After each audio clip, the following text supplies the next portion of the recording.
Welcome les amis, on se retrouve pour les TNA Info.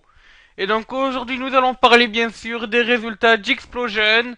Nous évoquerons l'avenir de la TNA et surtout d'Impact Wrestling. Nous parlerons aussi de Josh Matthews.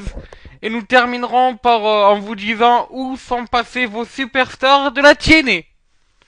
Voilà, ben commençons directement avec les résultats d'Explosion. Et pour une fois, j'ai envie de dire, c'est un miracle.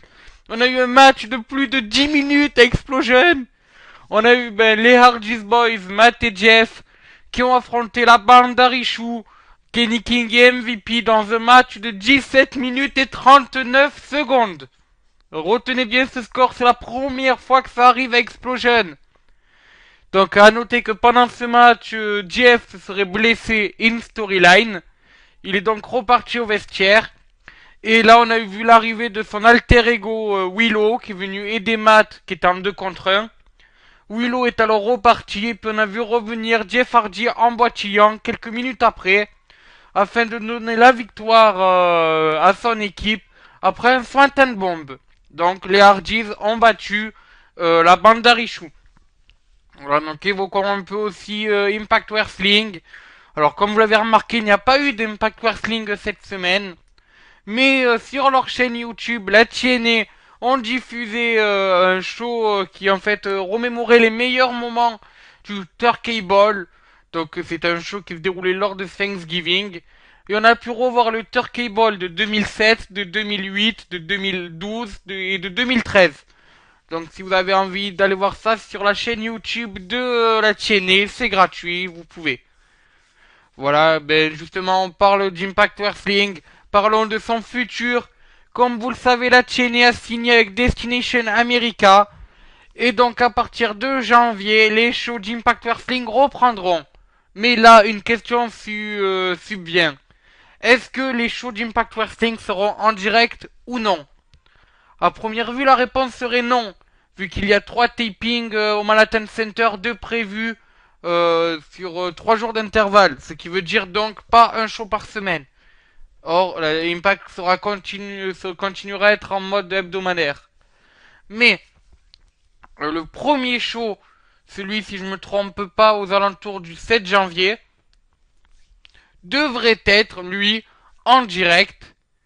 Alors après tout dépend, est-ce que c'est un direct complet ou un semi-direct, tout dépendra de l'heure de diffusion d'Impact Wrestling qui se bat pour être diffusée à 21h sur Destination America. Donc si elle est diffusée à 21h, ça sera un direct complet que l'on aura pour le retour d'Impact Wrestling. De plus, on a remarqué que le Impact Wrestling a réservé le Manhattan Center pour le 15 janvier. Alors ce qui peut paraître assez étonnant vu que normalement tous les shows auront été enregistrés. On peut donc bien sûr penser à ce qu'il y ait un show en direct à cette date-là. Et mais attention, rien n'est sûr, hein, c'est que des rumeurs qui ont été dites, donc je préfère prendre ça avec des pincettes. Il y aurait Renesis qui serait diffusé en direct le 15 janvier. Donc nous suivrons ça, peut-être que Renesis sera en direct encore une fois. Voilà, bon mais en tout cas j'espère que vous serez nombreux pour le retour de la TNA sur Wrestling Football. Ça sera au mois de janvier, même si je diffuserai quand même les best-of de la TNA. Je tiens à préciser qu'au mois de janvier, c'est le vrai retour d'Impact Wrestling sur Destination America. Voilà, ben écoutez, parler de quelqu'un qui est très touché justement par ce retour de la TNA, Josh Matthews. Vu que vous l'avez appris, Josh Matthews a signé un contrat avec la fédération de Dixie Carter.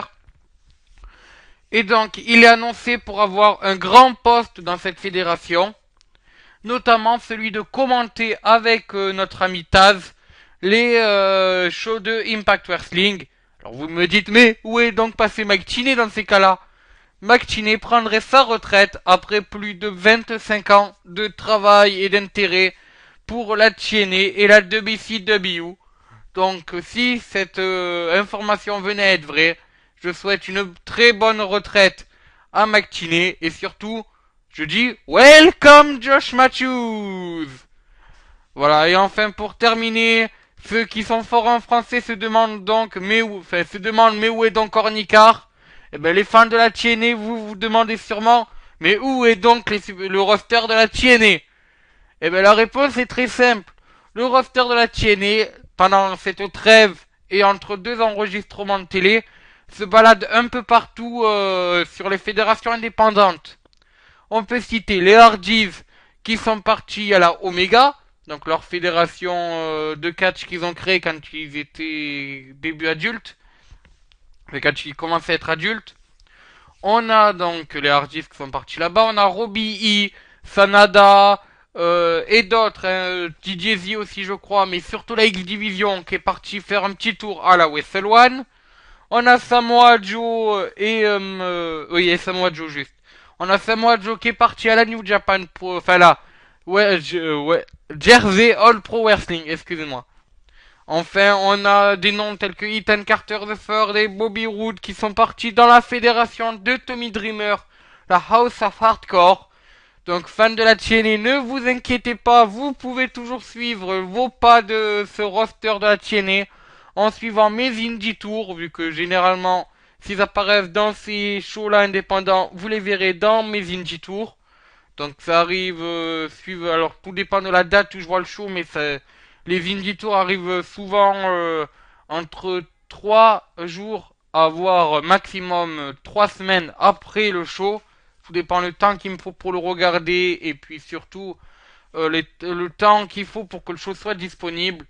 Mais là, ce qui veut dire que normalement, jusqu'au mois de janvier, vous pourrez avoir des nouvelles de vos superstars de la TNA en regardant les Indie Tours. Voilà, donc et on souhaite bonne chance bien sûr à ces superstars sur le circuit indépendant. On espère les revoir au mois de janvier. Et moi, je vous dis à la semaine prochaine pour un nouveau épisode des TNA Info. Allez, ciao, bonsoir.